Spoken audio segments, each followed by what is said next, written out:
दिव्यांग सहायता पोर्टलवर ज्या दिव्यांगांनी नोंदणी केलेली नसेल अशा दिव्यांगांनी नोंदणी करून घ्या, कारण की दिव्यांगासाठी 30 तारीख ही लास्ट आहे.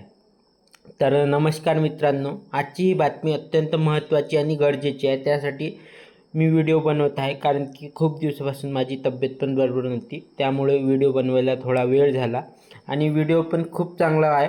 व्हिडिओ तुम्ही पूर्ण समजून घ्यावा. आणि महाराष्ट्र शासन दिव्यांग सक्षमीकरण विभाग यांच्याकडून ही नोटीस आलेली आहे. तुम्ही नोटीस 15 एप्रिल 2016ची आहे, नोटीस पण बघू शकता.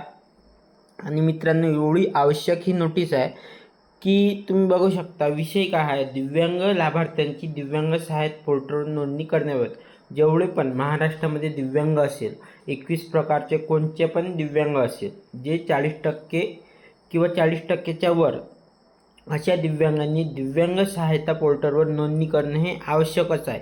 ज्या दिव्यांगांनी आत्तापर्यंत जर केली नसेल त्यांना 1, 2, 3 दिवस आणखी पण टाईम आहे. त्यांनी लवकरात लवकर जाऊन आपली नोंदणी करून घ्यावी. नोंदणी कशी करायची याबद्दल तुम्हाला व्हिडिओ पाहिजे असेल तर मी एकदम सोप्या भाषेत तुमच्यासाठी व्हिडिओ पण तयार करून देणार. तुम्ही कमेंट करा फक्त.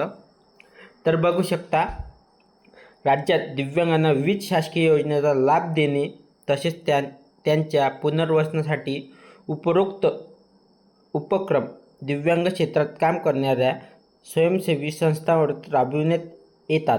सदर उपक्रमामध्ये लाभ घेणाऱ्या दिव्यांग लाभार्थ्यांची माहिती एकत्रित करणे आवश्यक आहे. विभागाकडून दिव्यांगांच्या माहितीचे एकत्रीकरण करण्याकरिता तसेच दिव्यांगांच्या सुलभतेने लाभ उपलब्ध करून देण्यासाठी दिव्यांग सहाय्यक हे ऑनलाईन पोर्टल सुरू करण्यात आले आहे.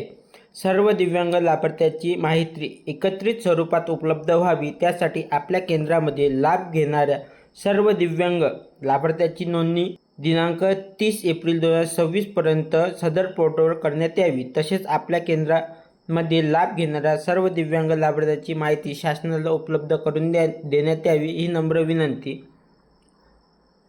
आणि मित्रांनो, ही फक्त असं होतं की जेवढं एखादी संस्था आहे त्या संस्थेमध्ये दिव्यांग व्यक्ती राहतो, त्या केंद्रामध्ये ही नोटीस दिली आहे की तुम्ही दिव्यांगासाठी नोंदणी करा. पण ज्या दिव्यांगांनी आतापर्यंत पण दिव्यांग सहायता पोर्टलवर नोंदणी केलेली नसेल अशा दिव्यांगांनी लवकरात लवकर दिव्यांग सहायता पोर्टलवर नोंदणी करणं खूप गरजेचं आहे. आणखी यामध्ये काही तुम्हाला समजलं नसेल मला कमेंट करून नक्की कळवा. धन्यवाद मित्रांनो.